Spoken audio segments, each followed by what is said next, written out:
Hey guys, this is your boy Josh of Basic Value, and for today, I'm going to be teaching you how to convert your Scratch 3 projects to EXE files so that you can use them on Windows or on your computer. So basically, in here, I have just remixed a project that was already on Scratch, and I have downloaded a copy of it.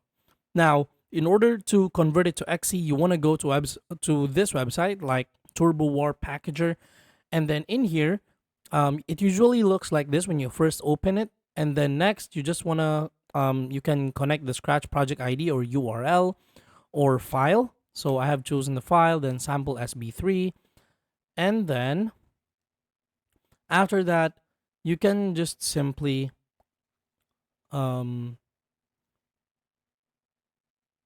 export this one. Wait, let me just okay, let's try to load project and then package. So download sample. Wait, let me change it to EXE. So 64-bit because I'm using 64-bit. Okay, let's see.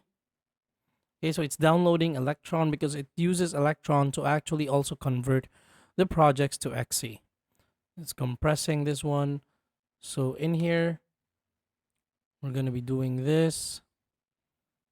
All right, let's open the download.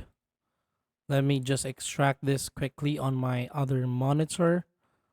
All right, and let's see if we can open it. All right, so let me just give you a sneak peek of what I'm actually seeing right here. Okay, so here, this is how it looks like. Let me just give you the full display. So I've opened this on my computer already. So you can play it in here.